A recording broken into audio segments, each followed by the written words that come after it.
নমস্কার বন্ধুরা।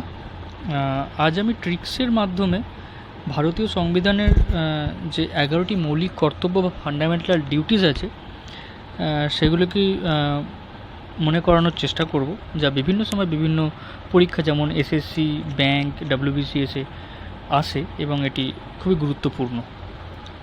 তো চলো শুরু করা যাক। তো প্রথমেই আমরা মৌলিক কর্তব্যের ব্যাপারে কিছু বেসিক ডিটেলস আমরা জেনে নেব। সেটা হচ্ছে মৌলিক কর্তব্য বা ফান্ডামেন্টাল ডিউটিস ভারতীয় সংবিধানের পার্ট 4A-তে আছে এবং এক সেকেন্ড, হ্যাঁ, পার্ট 4A-তে আছে এবং এটি আর্টিকেল 51A-তে আছে। টোটাল মৌলিক কর্তব্যের সংখ্যা বর্তমানে 11টি। প্রথম এটি 10টি ছিল, পরবর্তীকালে একটি অ্যামেন্ডমেন্টের মাধ্যমে একটি নতুন ফান্ডামেন্টাল ডিউটিস যুক্ত হয়, যা আমরা পরে আলোচনা করব। এই 11টি ফান্ডামেন্টাল ডিউটিস কিন্তু এই একটি আর্টিকেল 51A-তে আছে। আচ্ছা, এটি 42nd অ্যামেন্ডমেন্ট অ্যাক্ট অফ 1976-এর মাধ্যমে ভারতীয় সংবিধানে যুক্ত করা হয়। এটি প্রথম থেকেই, অর্থাৎ যবে ভারতীয় সংবিধান কার্যকরী হয়, দ্যাট ইজ 26শে জানুয়ারি 1950, তখন থেকে কিন্তু ভারতীয় সংবিধানের পার্ট ছিল না। আচ্ছা, এটি সর্দার সরণ সিং কমিটির রেকমেন্ডেশনে ভারতীয় সংবিধানে যুক্ত করা হয়। আচ্ছা, বেসিক ডিটেলসের পর আমরা এখানে একটা কোশ্চেন আছে, যেটা এসএসসি সিএইচএল 2023-এ এসেছিল, যে which of the following is not a fundamental duty mentioned in the Indian constitution. এখানে 4টে অপশান আছে। কোশ্চেনটা আমরা ভিডিওটা করে আসার পর সলভ করার চেষ্টা করব। আচ্ছা, আর একটা কোশ্চেন এনডিএ 2022-এ এসেছিলো, যেটা হচ্ছে which of the following is not a fundamental duties. এটাও আমরা ভিডিওটা সম্পূর্ণ হলে চেষ্টা করব সলভ করার। আশা করছি এটা হবে। 4টে অপশান আছে, তোমরা চাইলে ভিডিওটা পজ করে কোশ্চেনটা পড়তে পারো এবং অপশানগুলো দেখতে পারো। আচ্ছা, এবার ট্রিক্সটা শুরু করার প্রথমেই বলে রাখি ট্রিক্সটা কীভাবে ট্রিক্স হচ্ছে। না, এখানে স্ক্রিনের বাঁ দিকে আছে কিওয়ার্ড এবং ডান দিকে আছে ফান্ডামেন্টাল ডিউটিসটি। আচ্ছা, 11টা ফান্ডামেন্টাল আগে বলে রাখি যে 11টা ফান্ডামেন্টাল ডিউটিস আছে। এটি আর্টিকেল 51A-র সাব পার্ট, যেটা A B C D এরকম করে কে পর্যন্ত আছে। তো আমরা ওই এতে কী ফান্ডামেন্টাল ডিউটিস আছে বা বিতে কোন ফান্ডামেন্টাল ডিউটিসটি আছে সেটি আমরা এই ট্রিক্সের মাধ্যমে মনে রাখবো। এবং যদি কখনো পরীক্ষায় আসে যে আর্টিকেল 51A-র সাব পার্ট তে কোন ফান্ডামেন্টাল ডিউটিসটি আছে এবং 4টি অপশান থাকে, বা বিতে কোন ফান্ডামেন্টাল ডিউটিস আছে এবং অপশান থাকে, তোমরা সেই অপশান থেকে সহজেই সেই ফান্ডামেন্টাল ডিউটিসটাকে আইডেন্টিফাই করতে পারবে। তো এখানে কিওয়ার্ড হচ্ছে A is equal to abide or anthem, যে কোনো একটা মনে রাখলেই আমার মনে হয় এই এটা হয়ে যাবে। তো ফান্ডামেন্টাল ডিউটিসটা কী আছে 51A-র সাব আর্টিকেল এতে, সেটা হচ্ছে to abide by the constitution and respect its ideals and institution, the national flag and the national anthem. তো এই যে অ্যাবাইড অর্থাৎ কিনা মেনে চলা, এই অ্যাবাইড এবং অ্যানথেম, ন্যাশনাল অ্যানথেম, এই দুটো এলেই তুমি বুঝতে পারবে যে এটি সাব পার্ট এতে আছে এবং এটি একটি ফান্ডামেন্টাল ডিউটিস, যেখানে ওই যেমন ওই কোশ্চেনগুলো ছিল। Next trick B is equal to হচ্ছে বাপুজি অর্থাৎ মহাত্মা গান্ধী। এখানে কি ফান্ডামেন্টাল ডিউটিসটি আছে না, to cherish and follow the noble ideals that inspire the national struggle for freedom. এখন ফ্রিডম স্ট্রাগলের one of the most important person হচ্ছে মহাত্মা গান্ধী, তাই B is equal to Bapuji. তো যখনই এই ফান্ডামেন্টাল ডিউটিসটি তোমার অপশানের মধ্যে থাকবে, তখনই তোমরা বুঝতে পারবে এটি কোথা থেকে এসেছে, দ্যাট ইজ কোন সাব পার্টে আছে বা এটি আদৌ ফান্ডামেন্টাল ডিউটিস কি না। ওকে, নেক্সট হচ্ছে সি ইজ ইকাল টু লেখা হয়েছে কান্ট্রি কেন না, টু আপহোল্ড অ্যান্ড প্রোটেক্ট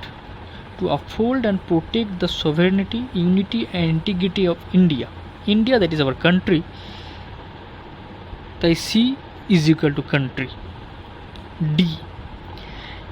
ডিতে আছে ডিফেন্ড, ডিফেন্ড কীভাবে না, to defend the country and render national service when called upon to do so. এটা একটা ফান্ডামেন্টাল ডিউটিস। যখনই এটা অপশানে থাকবে তোমরা এই D is equal to defend এইটা মাথায় থাকলেই তোমরা করতে পারবে। নেক্সট হচ্ছে ই ইজ ইকুয়াল টু হচ্ছে ইকুয়ালিটি কীভাবে, to promote harmony and the spirit of common Brotherhood. এই ব্রাদারহুড এবং harmony amongst all the people of India, transcending religious, linguistic and regional or sectional diversities, to renounce practices derogatory to the dignity of women। এই পুরো বিষয়টা পড়লেই একটা ইকুয়ালিটির একটা ধারণা আসে। To promote brotherhood among all the people of India, এই কথাটাতে একটা ইকুয়ালিটির ব্যাপার আছে, তো সেই জন্যই E is equal to equality. Next হচ্ছে এফ ইজ ইকুয়াল টু হচ্ছে ফোর্থ, দ্যাট ইজ কালচার। মানে ইন্ডিয়ান হিস্ট্রির সাথে ফুড একটা cultural part of Indian history, এইভাবে মনে রাখতে হবে। না কি, to value and preserve the rich heritage of our composite culture. তো এইভাবে যে ফোর্ট হচ্ছে আমাদের একটা cultural part of our country, এইভাবে এটা মনে রাখা যেতে পারে। নেক্সট হচ্ছে জি ইজ ইকুয়াল টু হচ্ছে গ্রিন। না কীভাবে, এটা খুবই easy. To protect and improve the natural environment including forests, lakes, rivers and wild life, and to have compassion for living creatures. তো এখানে এই যে natural environment including forest, lakes, rivers and wild life, এটা সমস্তই গ্রিনের একটা part. G is equal to green, এটা খুব ইজি ছিল। আচ্ছা, এইচ হচ্ছে humanism. To develop the scientific temper, humanism and the spirit of inquiry and reform। এইভাবে H is equal to humanism। আইটা এখানে মনে রাখা, এর মধ্যেও একটা ট্রিক্স আছে। না, I is equal to I না, মানে I is equal to EYE, I এর সাথে এটা মিলছে না। I, that is violence। তো গান্ধীজির একটা খুব ফেমাস কোট ছিল না, an eye for an eye makes the whole world blind. তো এইটাই এখানে ট্রিক্স হিসেবে কীভাবে কাজ করছে সেটা বোঝার জন্য তোমাকে এই ফান্ডামেন্টাল ডিউটিসটা পড়তে হবে। To safeguard public property and to abjure violence থেকে দূরে থাকা। এই যে ভায়োলেন্স, এইখানে হচ্ছে an eye for an eye makes the whole world blind. তো এইখানে E is equal to eye এর কনসেপ্টটা নেওয়া হয়েছে। আই, দ্যাট ইজ ভায়োলেন্সকে আমি রিপ্রেজেন্ট করেছি। নেক্সট হচ্ছে যেতে একটা খুব ফেমাস, ইংলিশে খুব ফেমাস একটা ইডিয়ম আছে না, jack of all trades master of none. কীভাবে না, এই যে to strive towards excellence in all spheres of individual and collective activity, so that the nation constantly rises to higher levels to endeavor and achievement। এই যে jack of all trade and master of none, to strive toward excellent in all sphere. K is equal to হচ্ছে kids কেন না, who is a parent or guardian to provide opportunity for education to his child or as the case may be wards between the age of 6 and 14 years। মানে এটা হচ্ছে পেরেন্টসদের দায়িত্ব যে 6 থেকে 14 বছর বয়সী বাচ্চাদের শিক্ষা দেওয়ার বা গার্জেনদের শিক্ষা দেওয়ার। এই যে কে ইজ ইকুয়াল টু কিডসকে রিপ্রেজেন্ট করছে। আচ্ছা, এই যে ফান্ডামেন্টাল ডিউটিস, 11তম ফান্ডামেন্টাল ডিউটিস, যেটি 86th অ্যামেন্ডমেন্ট অ্যাক্ট 2002 এর মাধ্যমে যুক্ত করা হয়, যেটা আমি প্রথমে বলেছিলাম। আচ্ছা, তো এটাই হচ্ছে টোটাল ফান্ডামেন্টাল ডিউটিস। আচ্ছা, এবার যে কোশ্চেনটা ছিল, দুটো কোশ্চেন ছিল, সেগুলো দিকে দেখা যাক সলভ করা যায় কি না। হ্যাঁ, প্রথম কোশ্চেনটা ছিল, which of the following is not a fundamental duty mentioned in the Indian constitution. অপশানগুলো কি আছে, to bring reform, to develop humanism, two develop the spirit of enquiry, two develop the spirit of harmony. To develop humanism, H is equal to humanism. To develop the spirit of inquiry, এই হিউম্যানিজমের সাথেই spirit of এনকোয়ারির পার্টটা ছিল যদি আমি ভুল না হয়ে থাকি। আর to develop the spirit of harmony, এই তিনটে একটাই ফান্ডামেন্টাল ডিউটিজের পার্ট সম্ভবত। দেখা যাক এইচটাই কি ছিল। এইচ হচ্ছে, একটু পরিষ্কার করে নিই এটা আগে। হ্যাঁ, two develop the scientific temper,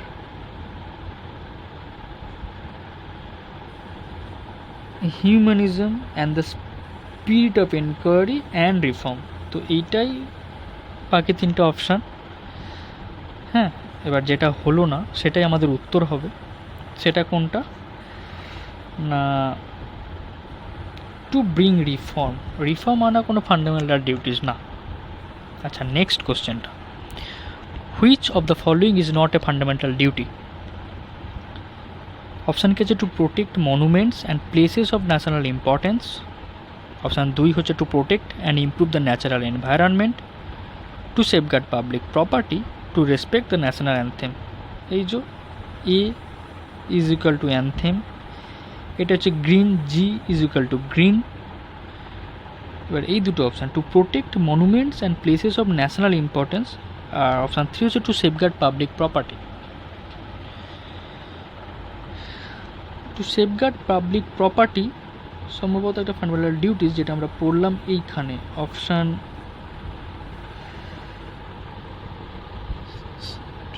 practice day to,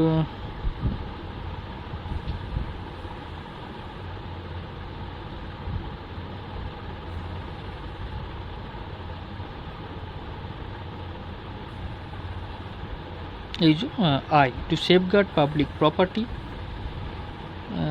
এই যে সরি, এটা একটু পরিষ্কার করি আগে। To safeguard public property and to absorb violence, এটা তাহলে একটা ফান্ডামেন্টাল ডিউটিস। তাহলে একটা অপশান পড়ে রইল, সেটা হচ্ছে to protect monuments and places of national importance. এটা কোনো ফান্ডামেন্টাল ডিউটিস না। তো এইটা ছিল আমার ভিডিও। আশা করি তোমরা এই ভিডিওটা বুঝতে পেরেছো এবং এই ট্রিক্সগুলো তোমাদের কাজে লাগবে। তো ভিডিওটা ভালো লাগলে লাইক করো, শেয়ার করো এবং সাবস্ক্রাইব করো। Thank you.